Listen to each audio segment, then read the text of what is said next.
G'day guys and welcome back to another episode of the Ultimo Gaming Podcast. I'm your host Duane and I'm joined with my lovely two guests. Chelsea. And Jac. How are you guys going today? Very good. That's good. Good, thanks. That's good to hear.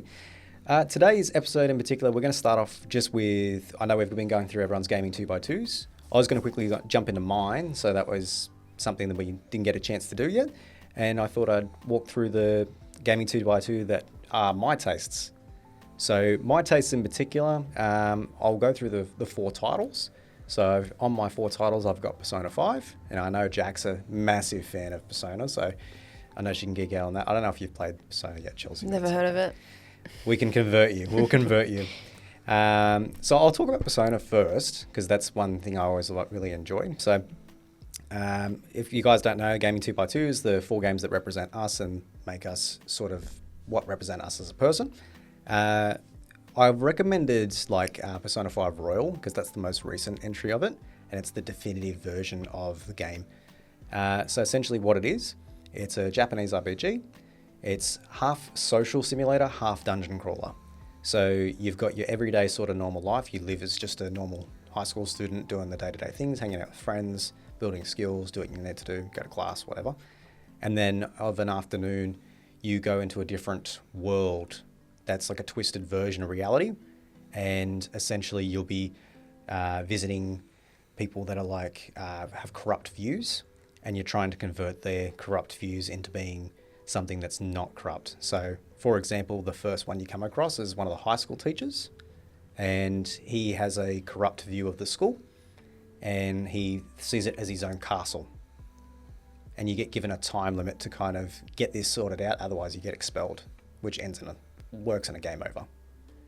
So it's very interesting. Like, it does play on a lot of themes as well. I think it's probably the strongest, wouldn't you agree, Jac, that theme at the start?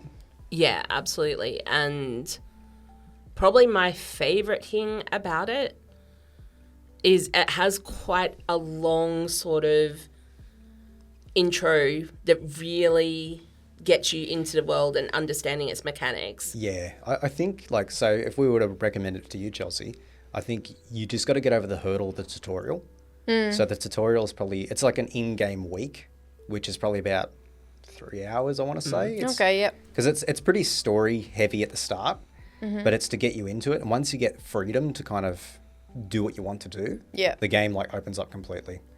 So it's really, everyone who's played it and they go, I'll give it a crack, they always end up getting addicted to it.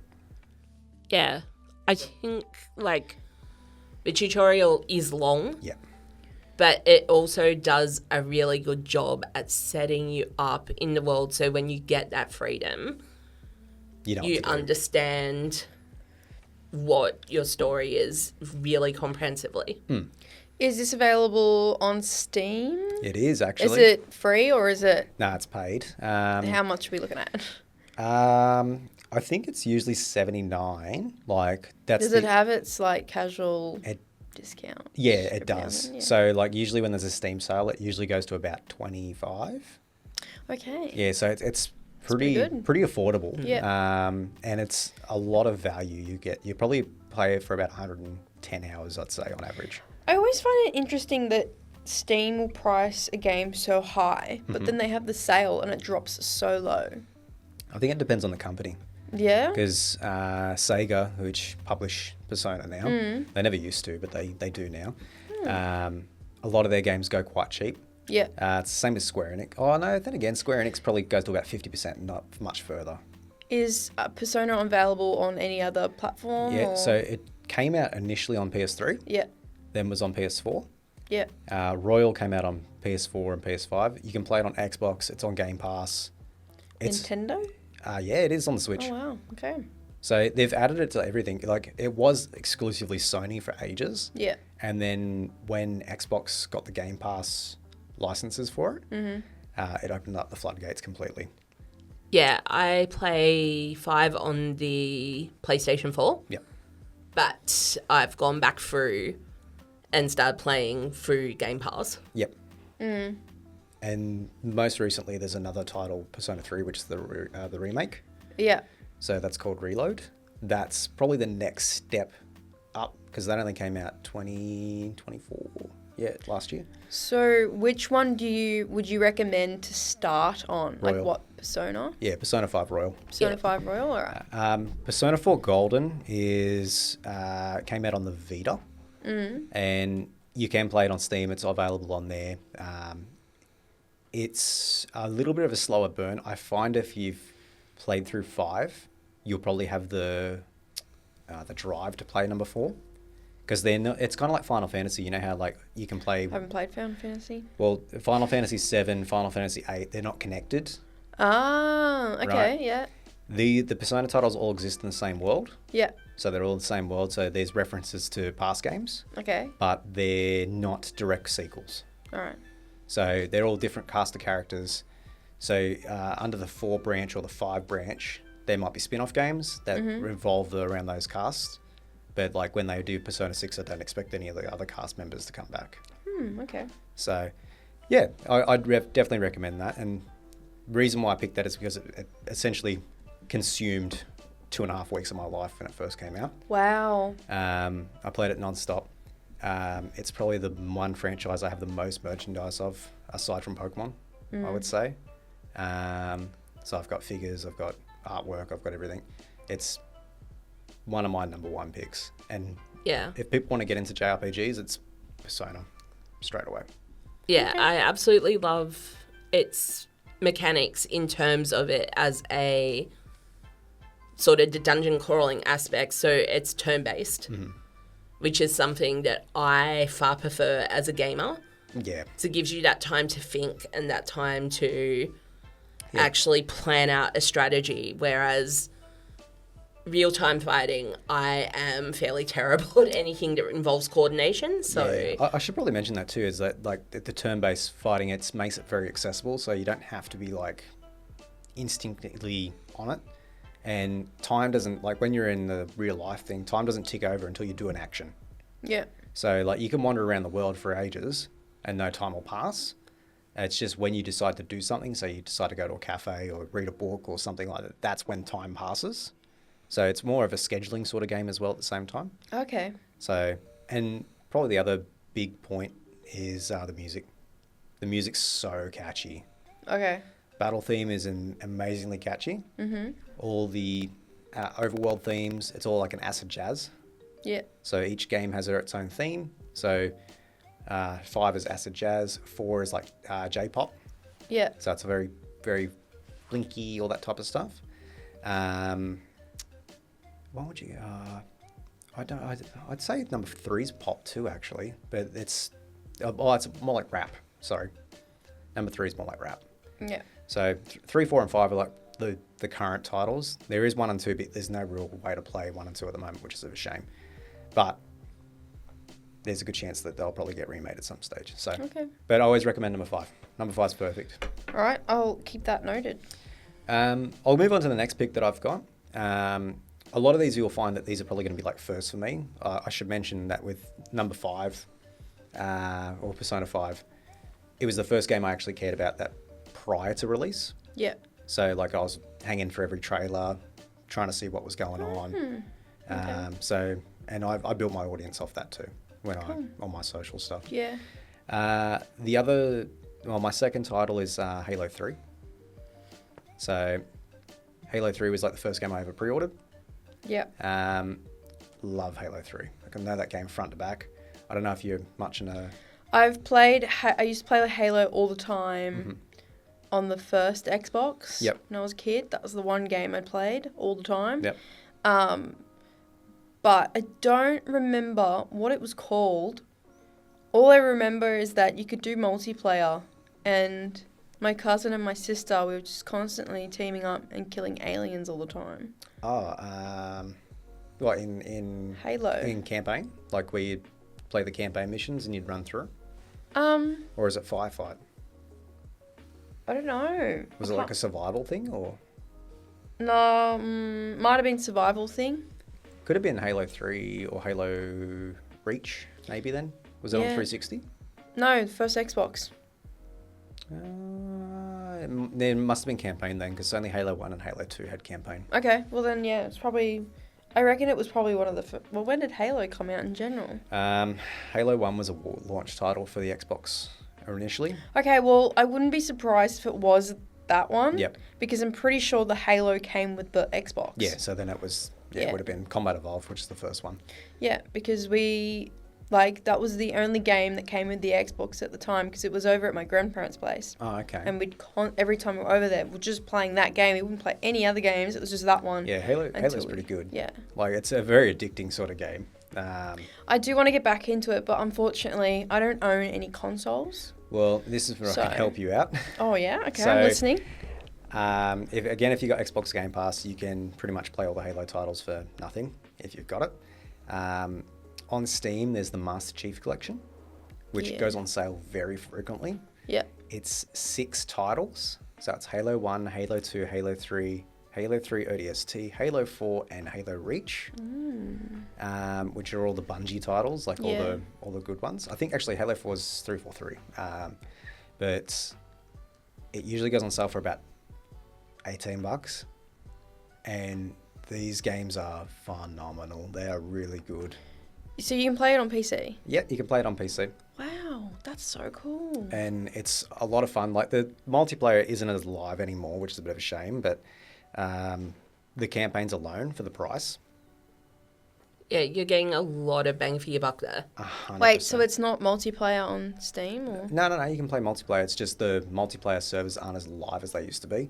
Yeah. Okay. When it first came out on Steam, it was very, very popular. But then it dropped off because something else came out. I can't remember what it was.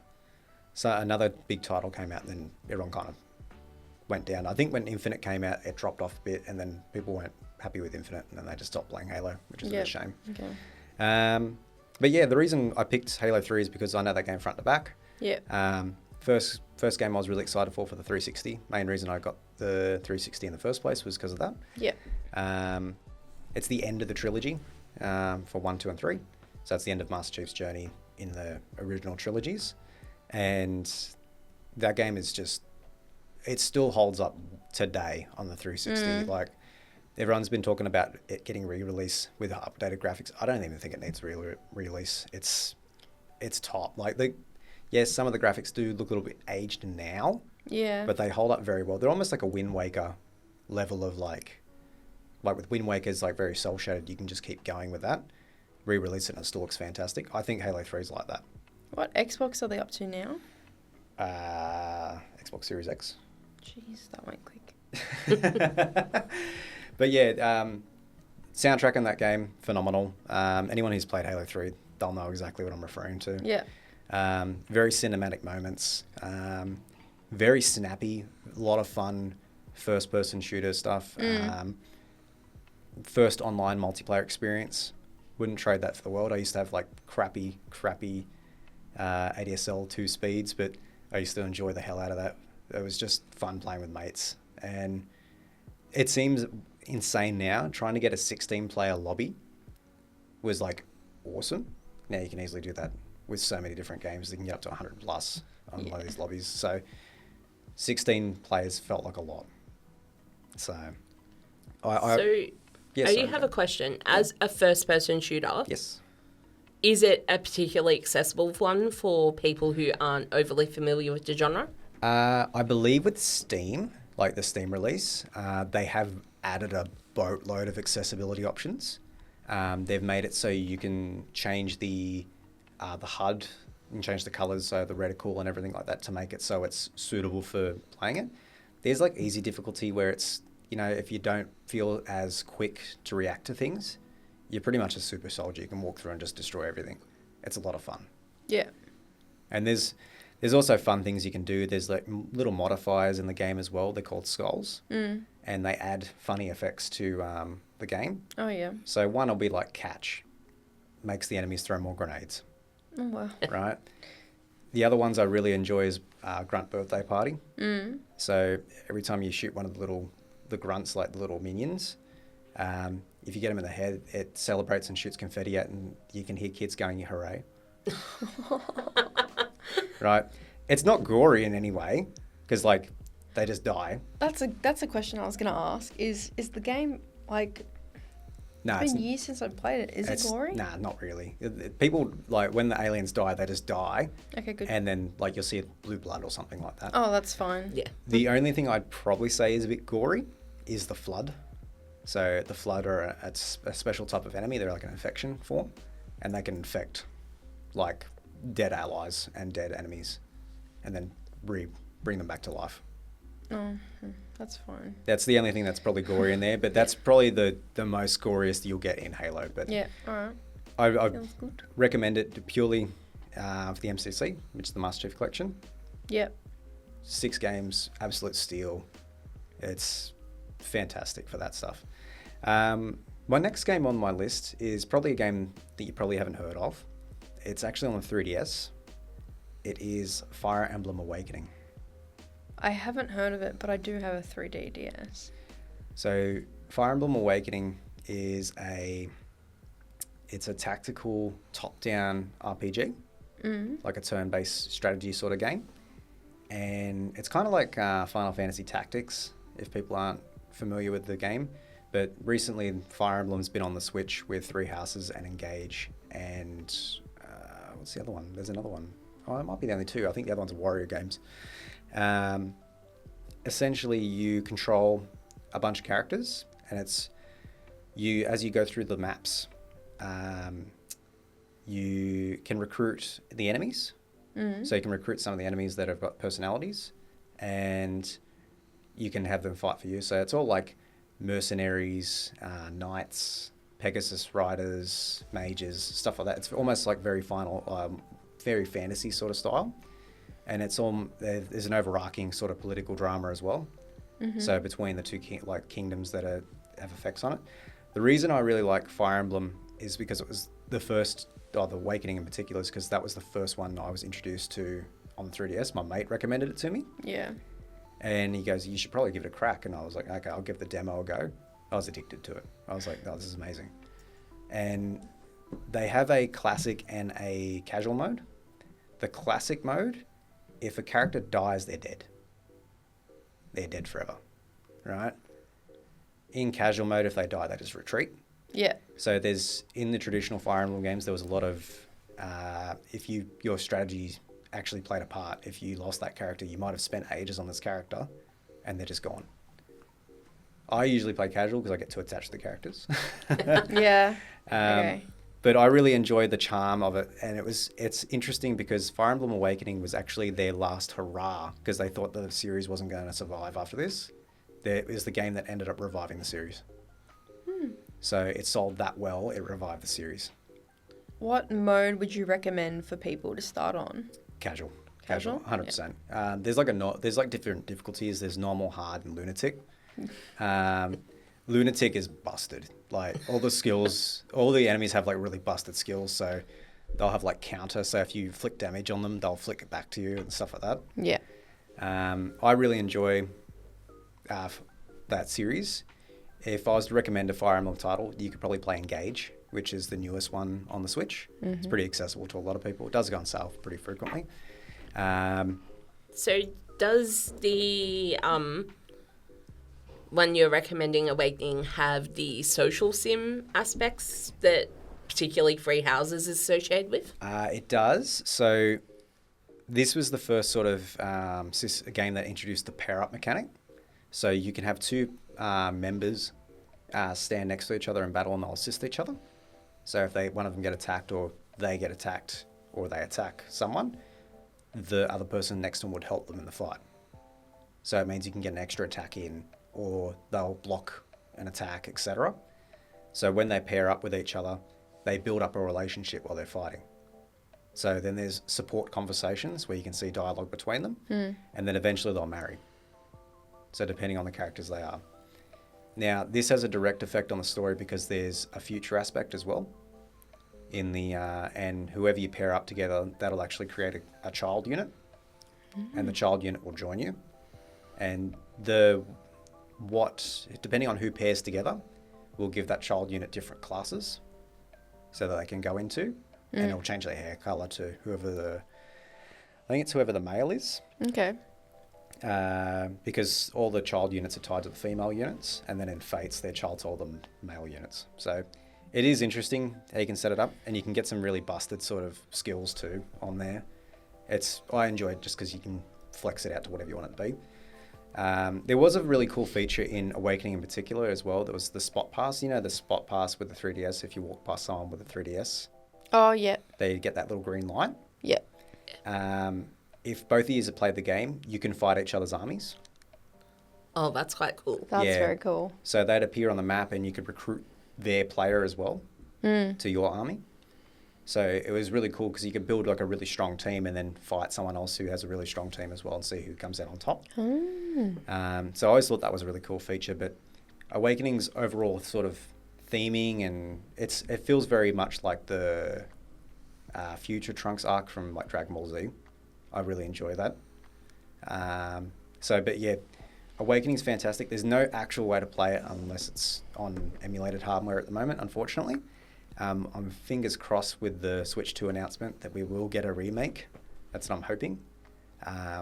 But yeah, I would recommend Awakening. If not, play Engage. Engage is pretty similar to story progression. So Okay. Three Houses is very different because you pick 3 different paths. Yeah. Free houses might as well just be called Fire Emblem Harry Potter. Yeah, pretty much. And but Engage is more traditional, like Awakening, where you go from chapter to chapter to chapter to chapter, and you bring the people along the way. But yeah, I'd recommend that. And then lastly, I know no one's going to know this game. My last game is Jet Set Radio Future. Now, it's funny you brought this up, Chelsea, that you're saying that you played Halo originally on the original Xbox. Yeah.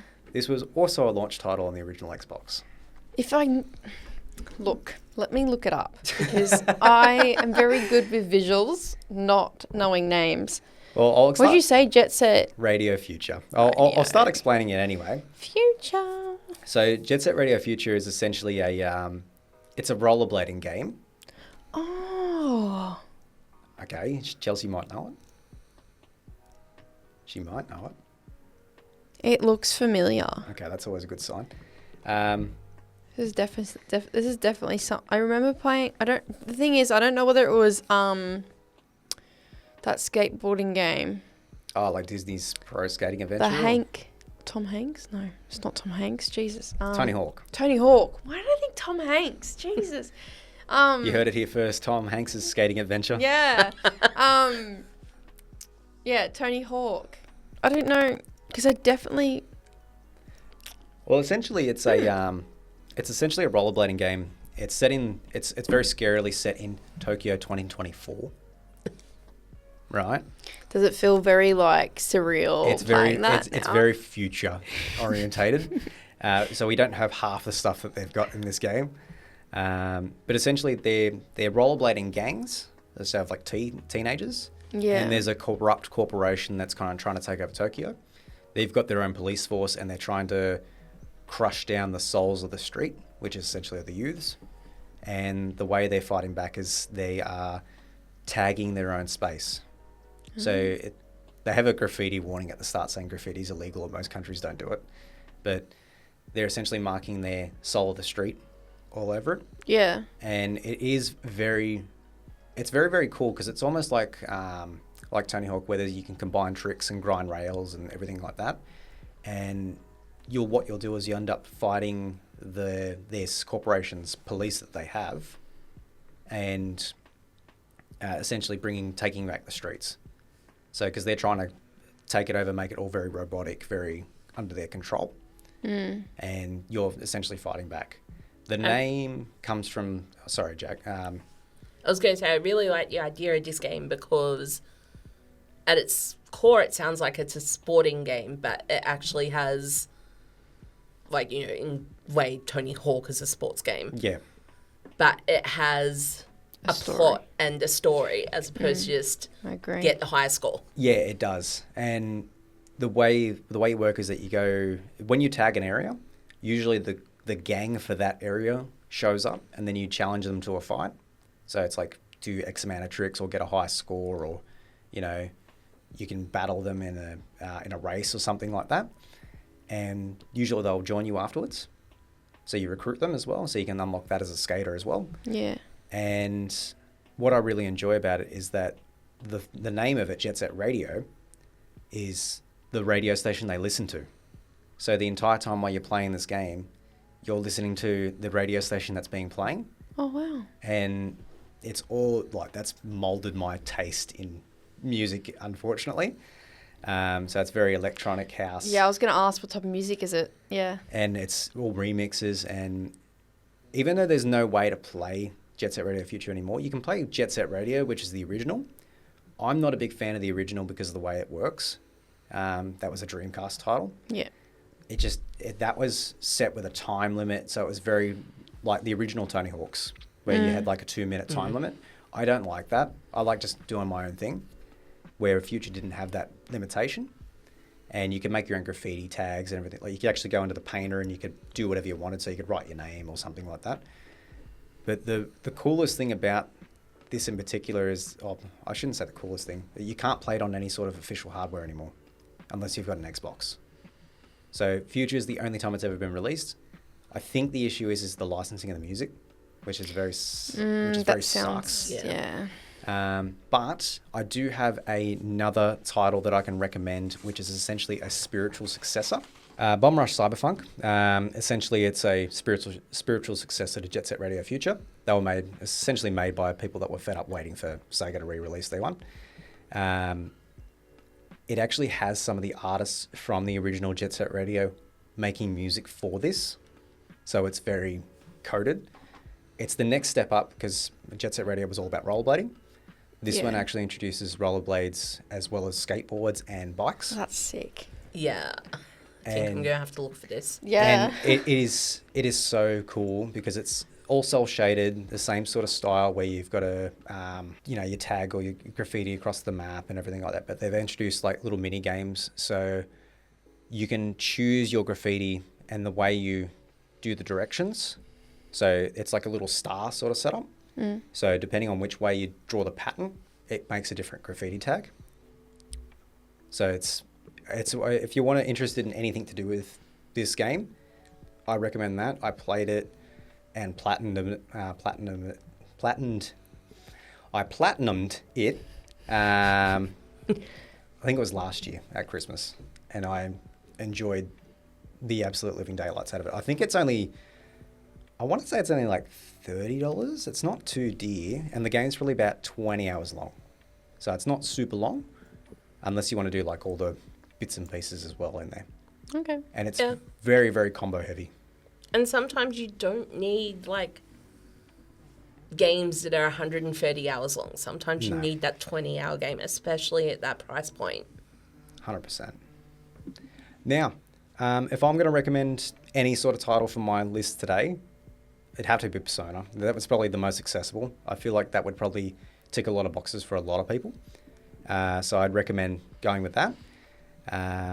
But feel free to have a look at any of the lists. I think most of them are pretty... I've picked a lot of games that are pretty accessible, aside from maybe Fire Emblem. But like I said, you can play Engage as an alternative. Yeah. Halo, masterpiece of a title. I'd recommend that any other day of the week. If I'm to pick one, it's Persona. It's Persona any other day of the week, and I think Jack can agree with me on that one. Definitely.